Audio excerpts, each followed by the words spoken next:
This is the Mormon Mixed Faith Marriage Podcast with certified life coach Brooke Booth, episode number 97. Story time. I have a story to share with you.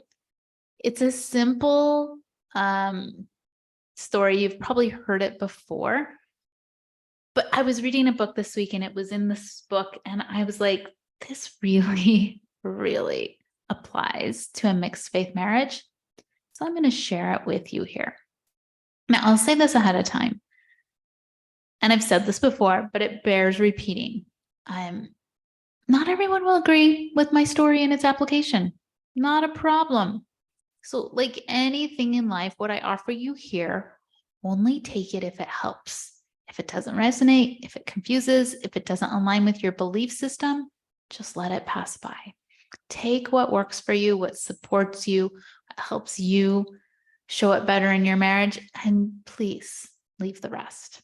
Okay, this story, get a little bit more of an introduction here, can really alleviate a lot of suffering in your mixed faith marriage. That's why I'm going to share it with you. So I'm going to read you the story, and I'm going to give you some applications that I would suggest. Okay, if you hear sheets ruffling, it's because I'm literally reading it out of a book. Okay, this is an old, like a Taoist, Taoist. I always want to, I'm pretty sure if I remember from my education, it's pronounced Taoism. So this is a Taoist. I could be wrong, but that's what we're going to go with, my memory of my own education. Okay, here's the story. A farmer's horse ran away, and his neighbor, feeling sorry for him, said to the farmer, "I'm sorry that such a bad thing happened to you." The farmer replied, "Don't be, for who knows what is bad or good." Well, the next day, the horse that ran away came back to the farmer, this time bringing with it a herd of wild horses that it had befriended. The neighbor said to the farmer, "I congratulate you for your good fortune." The farmer replied, "Don't, for who knows what is good or bad." Well, the next day, the farmer's son tried to mount one of the wild horses and fell, breaking his leg. Again, the neighbor said to the farmer, "I am sorry that such a bad thing has happened to you." The farmer replied, "Don't be, for who knows what is good or bad." The next day, soldiers came by to forcefully recruit for the army, but the farmer's son was exempted because of his broken leg. Now, again, a very simple story and one you've no doubt heard before. But I want to talk about it in the context of a mixed faith marriage because I couldn't help seeing some parallels from things I hear from clients so regularly. The number one application I'm going to suggest, do your own analysis, draw your own conclusions. That's the beauty of a story like this. But one thing I'll suggest is I really think there's a message here of avoiding judgment of people and choices, in part because it causes so much pain and sorrow today when you really have no idea how it will play out in the long run. I know this is challenging because we're pretty sure we know how it's going to play out. But I want to really reiterate that we don't really know how it's going to play out, how our spouse's choice, our children's choice, a faith transition, a mixed faith marriage, whatever it may be, we really don't know how it's going to play out in the long run. And I have seen in my own marriage and in so many of my clients, people getting so upset, so distraught, in so much pain and in so much suffering over something they think may happen in the future. So much pain, so much sorrow, so much frustration over something that may or may not, like a supposed guess for the future.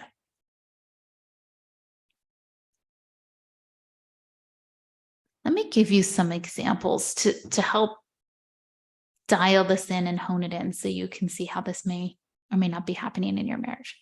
I'm going to give two examples. This is not to point fingers or to diminish somebody's lived experience or conclusion. This is only to help hopefully alleviate some suffering and sorrow. Okay, one I've seen frequently, and again, this is not judgment. This is like, here's a possible thing that can help you. If it does, please use it and take it. If it doesn't, leave it behind. Here's a concern I've heard expressed. And this may sound crazy or extreme, but this, I have heard it on more than one occasion from more than one client. So I think it bears use here.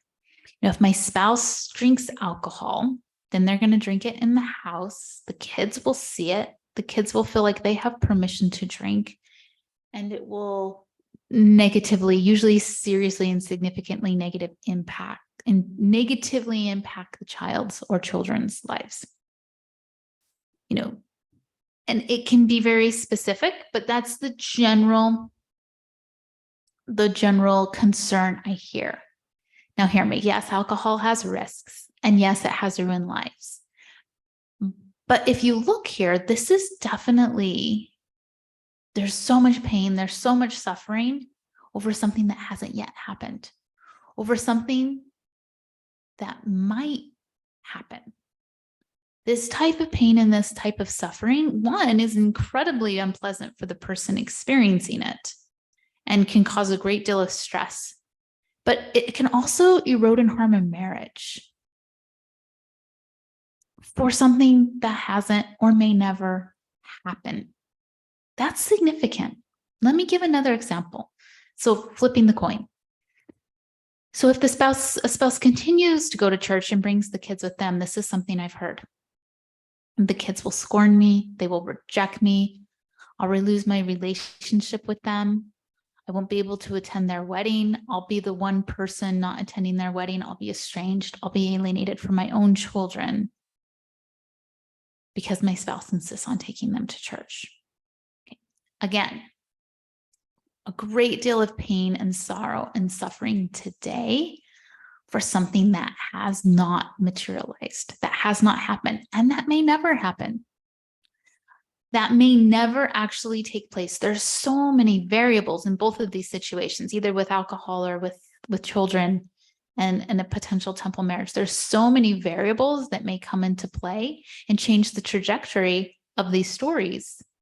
Just like the example in the short Taoist story.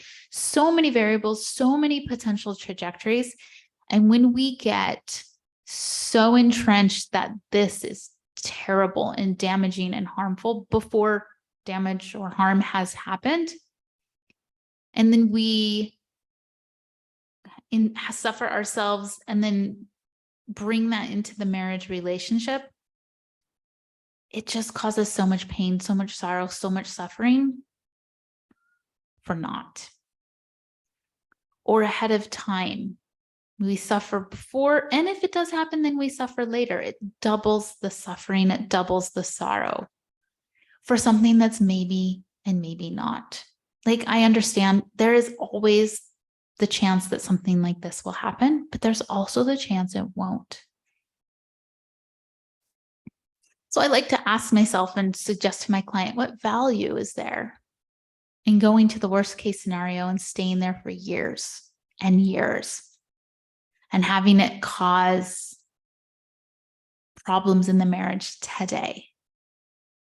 Now, I'm a fan of going to the worst case scenario and facing it and confronting it and coming to peace with it and coming to, acceptance of it. But also I think it's so key to understand that that's one of many different situations that can unfold. We do not know for certain how things will unfold and how they will impact individuals. We just don't. And again, I know a lot of times we think we do, and we think that a certain path is unavoidable. But that's why I share this story, because we don't actually know how things will be they will unfold, and how our family and our children and our wives and our husbands and our mothers and our fathers and all sorts of people will be impacted by certain things. We just don't know. And the fear and the suffering and the sorrow that we experience before that quote unquote bad thing happens, I really think is optional. And I think we're so much better to handle whatever may happen when we're not so entrapped in our own fears of future issues, problems, situations, scenarios.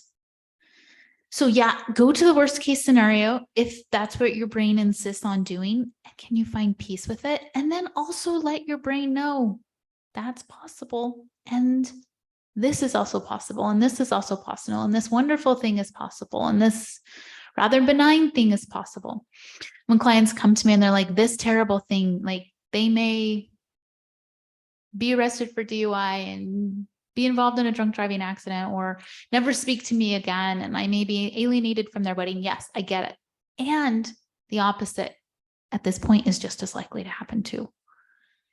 And there's also the chance that something completely wonderful may happen as well. We just don't know. So if you're one of those people who have a lot of fears about how this mixed faith marriage may play out, you may notice with my examples, they tend to be around children, but not always. But you have a lot of fears and concerns. There's a lot of future tripping and worrying and suffering because of that.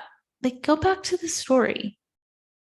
Go back to the story and really, really be honest with yourself. You don't know ultimately if this is going to turn out for good or bad. You don't. I know you may think you do. I do all the time.